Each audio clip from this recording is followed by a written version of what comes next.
1962 সালের অক্টোবর মাস পৃথিবী ইতিহাসের সবচেয়ে বিপজ্জনক মুহূর্তের মুখোমুখি দাঁড়িয়েছিল।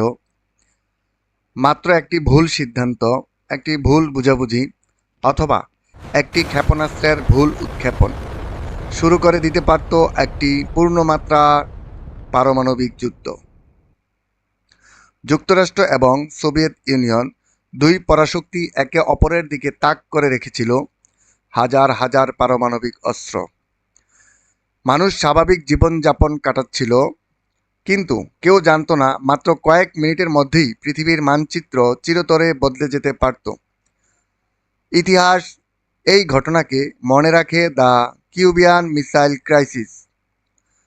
মাত্র 13টি দিন, যখন মানব সভ্যতা ধ্বংসের একেবারে ধার প্রান্তে পৌঁছে গিয়েছিল, কিন্তু কিভাবে একটি ছোট দ্বীপ সমস্ত পৃথিবীকে যুদ্ধের কিনারায় নিয়ে গেল, আর শেষ মুহূর্তে কিভাবে রক্ষা পেল মানব সভ্যতা। চলুন ফিরে যাই ইতিহাসের সেই ভয়ঙ্কর 13 দিনে।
সবকিছুর শুরু দ্বিতীয় বিশ্বযুদ্ধের পর। পৃথিবী দুই পরাশক্তির মধ্যে বিভক্ত হয়ে যায়। একদিকে যুক্তরাষ্ট্র, অন্যদিকে সোভিয়েত ইউনিয়ন। দুই দেশই বিশ্বে নিজেদের প্রভাব বাড়াতে চেয়েছিল। এই প্রতিযোগিতা ইতিহাসে পরিচিত কোল্ড ওয়ার নামে। এটি সরাসরি যুদ্ধ ছিল না, বরং ক্ষমতা, প্রযুক্তি, গোয়েন্দা কার্যক্রম এবং পারমাণবিক অস্ত্রের এক নীরব প্রতিযোগিতা। প্রতিটি দেশ ভয় পাচ্ছিল অন্য পক্ষ যদি আগে আক্রমণ করে। এই ভয় থেকেই শুরু হয় পারমাণবিক অস্ত্র তৈরির অভূতপূর্ব প্রতিযোগিতা। 1959 সালে কিউবা একটি বড় পরিবর্তন ঘটে।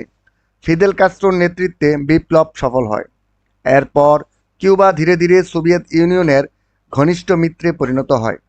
এটি যুক্তরাষ্ট্রের জন্য একটি বড় উদ্বেগের বিষয় ছিল, কারণ কিউবা ফ্লোরিডা উপকূল থেকে মাত্র প্রায় 150 কিলোমিটার দূরে। এদিকে যুক্তরাষ্ট্র তুরস্কে সোভিয়েত সীমান্তের কাছাকাছি মানবিক ক্ষেপণাস্ত্র মোতায়েন করেছিল। মস্কো এটিকে নিজেদের নিরাপত্তার জন্য বড় হুমকি হিসেবে দেখছিল। তখন সোভিয়েত নেতা নিকিতা ক্রুশ্চেভ একটি সাহসী এবং ঝুঁকিপূর্ণ সিদ্ধান্ত নেন। গোপনে কিউবা পারমাণবিক ক্ষেপণাস্ত্র মোতায়েন করা শুরু হয়। লক্ষ্য ছিল ক্ষমতার ভারসাম্য তৈরি করা, কিন্তু এই গোপন পরিকল্পনা বেশি দিন গোপন থাকেনি। 1962 সালের 14 অক্টোবর একটি মার্কিন U-2 গুপ্তচর বিমান কিউবার আকাশে উড়ে যাচ্ছিল। মিশন ছিল নিয়মিত নজরদারি, কিন্তু ক্যামেরায় ধরা পড়ে এমন কিছু যা হোয়াইট হাউসকে স্তব্ধ করে দেয়। ছবিগুলোতে স্পষ্ট দেখা যাচ্ছিল সোভিয়েত ইউনিয়ন কিউবায় পারমাণবিক ক্ষেপণাস্ত্রের ঘাঁটি নির্মাণ করছে। এই ক্ষেপণাস্ত্রগুলো মাত্র কয়েক মিনিটের মধ্যে ওয়াশিংটন, নিউ ইয়র্ক এবং যুক্তরাষ্ট্রের অন্যান্য বড় শহরে আঘাত হানতে সক্ষম ছিল। খবরটি পৌঁছে যায় প্রেসিডেন্ট জন এফ কেনেডির কাছে। হোয়াইট হাউসে জরুরি বৈঠক শুরু হয়। প্রশ্ন ছিল, এখন কি করা হবে?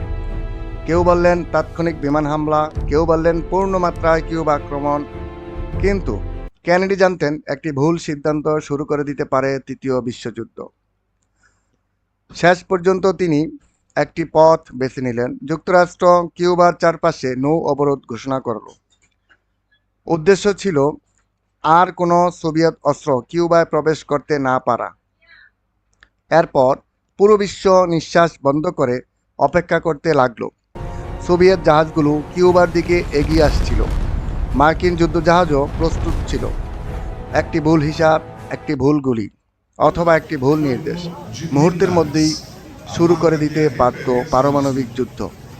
পৃথিবীর বিভিন্ন দেশে মানুষ ভয়ে খাদ্য মজুত করছিল। অনেকে ভাবছিল হয়তো এটিই শেষ সময়, কিন্তু পর্দার আড়ালে চলছিল গোপন আলোচনা। অবশেষে সোভিয়েত নেতা নিকিতা ক্রুশ্চেভ একটি বার্তা পাঠান। তিনি কিউবা থেকে ক্ষেপণাস্ত্র সরিয়ে নিতে সম্মত হন। বিনিময়ে যুক্তরাষ্ট্র কিউবা সামরিক আক্রমণ না করার প্রতিশ্রুতি দেয়। পরে গোপনে তুরস্ক থেকে নিজেদের কিছু পরিমাণ ক্ষেপণাস্ত্র সরিয়ে নেয়। 13 দিনের এই সংকট অবশেষে শেষ হয়।